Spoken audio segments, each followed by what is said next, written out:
میں ایک کالج میں ایک سیشن کر رہا تھا اور میرے سامنے 20 اسٹوڈنٹس بیٹھے ہوئے تھے، میل بھی تھے اور فیمیل بھی تھی۔ میں نے وہاں ایک سوال کیا کہ آپ مجھے اپنی 3 خوبیاں بتائیں، تو اسٹوڈنٹس نے اپنی 3 خوبیاں بتائیں۔ پھر میں نے ایک اور سوال کیا کہ آپ اپنی 3 خامیاں بتائیں، تو بچوں نے، نوجوانوں نے اپنی 3 خامیاں بتائیں۔ اس میں ایک خامی کامن تھی، 50 اسٹوڈنٹس میں جو سب سے بڑی خامی جو انہوں نے خود بتائی اور میں وہاں موجود تھا اور سیشن کر رہا تھا، وہ یہ تھی کہ وہ جھوٹ بہت بولتے ہیں، ضرورت ہو نہ ہو وہ جھوٹ بولتے ہیں، اور اب ان کی عادت بن گئی ہے کہ وہ جھوٹ بولتے ہیں۔ کالج سے چھٹی کرنی ہو، امی کو کوئی بات نہ بتانی ہو، والدین سے کچھ چھپانا ہو، دوست کو کچھ نہ بتانا ہو، وہ جھوٹ بولتے ہیں۔ اور جھوٹ بولنا، میں نے عرض کیا کہ ان کی عادت بن گئی۔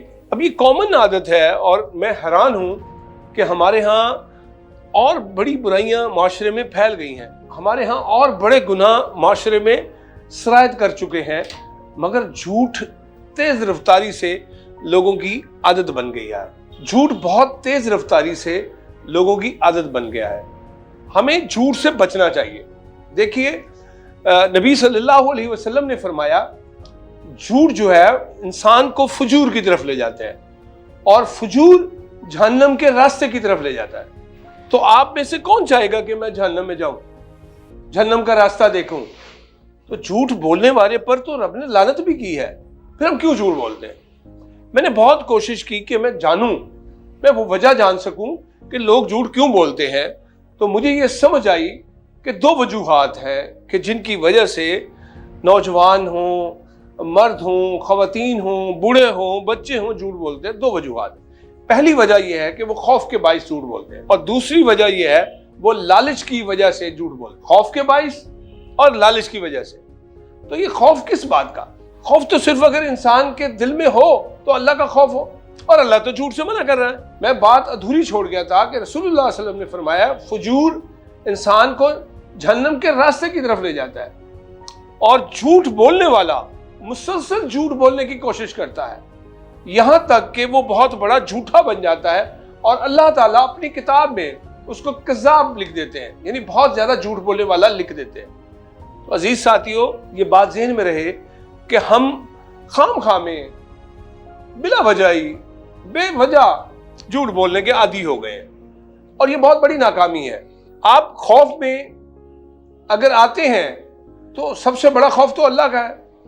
ایک شخص آپ صلی اللہ علیہ وسلم کے پاس آیا اور کہا جی مجھے کچھ مختصر بتا دے کہ میں کیا کروں۔ تو آپ نے کہا کہ جھوٹ نہیں بولنا۔ وہ چوری کرتا تھا، غلط کام کرتا تھا، تو جب بھی اس کام کی طرف جانے لگا تو ذہن میں آیا کہ رسول اللہ صلی اللہ علیہ وسلم مجھ سے پوچھیں گے، میں انہیں کیا جواب دوں گا، میں انہیں کیا بتاؤں گا؟ تو میں جب بتاؤں گا تو میں جھوٹ تو بول نہیں سکتا۔ تو وہ جھوٹ سے رک گیا۔ تو جھوٹ سے رکنا آسان ہے، ایک فیصلہ ہے۔ ایک گھڑی آپ پر آتی ہے، ایک لمحہ آتا ہے، اور آپ نے یہ فیصلہ کرنا ہوتا ہے کہ میں نے جھوٹ نہیں بولا، میں نے جھوٹ سے بچنا ہے۔ یہ بہت بڑی برائی ہے، بلکہ میں اس سے 2 قدم آگے بڑھتا ہوں، یہ بہت بڑا جرم ہے۔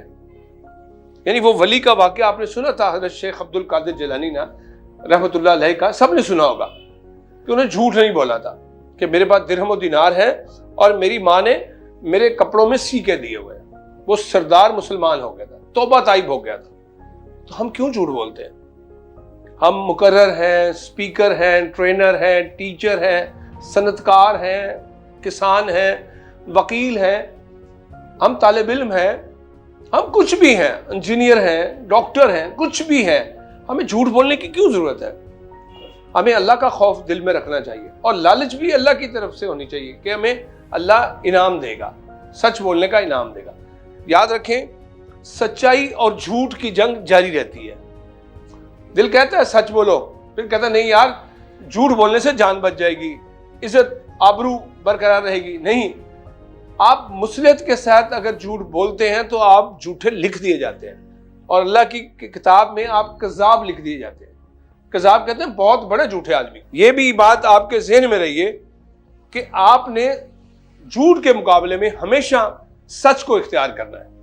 آپ یہاں تربیت حاصل کرنے آئے ہیں، آپ مجھ سے ٹریننگ لینے آئے ہیں، آپ ہمارے مستقبل کے لیڈرز ہیں۔ یہ یوتھ لیڈرز ٹریننگ ورکشاپ ہے۔ اس میں اگر آپ یہ بات طے کر کے جائیں کہ آج کے بعد مجھے زندگی میں کبھی جھوٹ نہیں بولا، ایک بڑا وصف ہے. لیڈر جو ہے کبھی جھوٹا نہیں ہوتا. جو جھوٹا ہوتا ہے وہ لیڈر نہیں ہوتا. آپ جھوٹ سے بچنے کی کوشش کریں. یہ جنگ جاری رہے گی مگر آپ نے سچ کا ساتھ دینا ہے.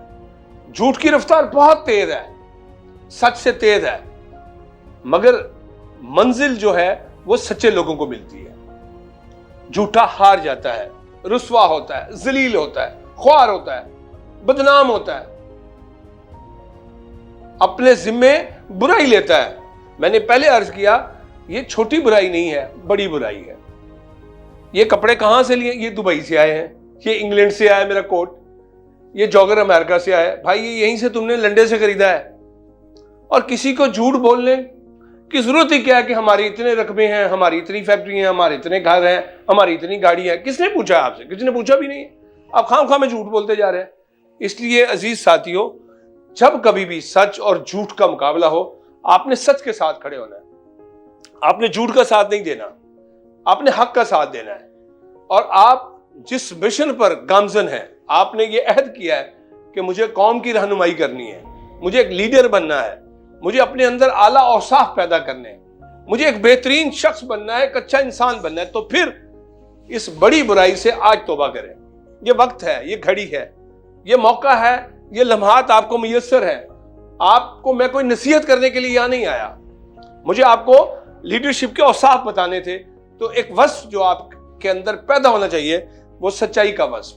سچ بولنے والے آپ اللہ کے نزدیک صادق لکھے جائیں. آپ کو دنیا کہے کہ یہ صادق اور امین ہے. گواہی دیں لوگ آپ کی کہ یہ سچ بولنے والا, یہ سچ کا ساتھ دینے والا ہے, اس نے کبھی جھوٹ بولا ہی نہیں ہے. آپ کے بارے میں کوئی اگر جھوٹ بولنا بھی چاہے تو جس کو جھوٹ بول کر سنایا جا رہا ہے وہ کہے نہیں نہیں ایسا نہیں ہو سکتا, میرا یہ دوست, میرا یہ بھائی, میرا یہ عزیز, میرا یہ کلاس فیلو, میرا جو روم میٹ, یہ ایسا نہیں ہو سکتا, یہ جھوٹ وہ نہیں بول سکتا, وہ ایسا ہے ہی نہیں. تو یہ آپ کے کردار کی گواہی ہے جو لوگ دیں گے. اس لیے کوشش کریں. یہ ایک اہم نقطہ ہے جس کی طرف میں نے آپ کو توجہ دلائی ہے کہ آپ لیڈرشپ کے اوصاف پیدا کرنا چاہتے ہیں اپنے اندر, تو آپ کو جھوٹ سے گریز کرنا ہوگا. جھوٹ سے اللہ سے پناہ مانگنی ہوگی کہ اللہ مجھے جھوٹ سے بچائے, جھوٹے لوگوں سے بچائے. پھر عرض کروں گا کہ جھوٹ اور سچ کے درمیان جنگ جاری ہے. آپ نے سچ کو فاتح قرار دینا ہے, سچ کے ساتھ جینا ہے, سچ کے ساتھ مرنا ہے, اور جھوٹا ہو کے مشہور ہونا, بدنام ہونا ہرگز آپ کو گوارا نہیں ہونا چاہیے. امید ہے کہ آپ اس بات کو سنجیدگی سے لیں گے اور اس بات پر عمل کرنے کی کوشش کریں گے کہ جھوٹ سے بچیں گے اور سچ بولنا شروع کر دیں گے.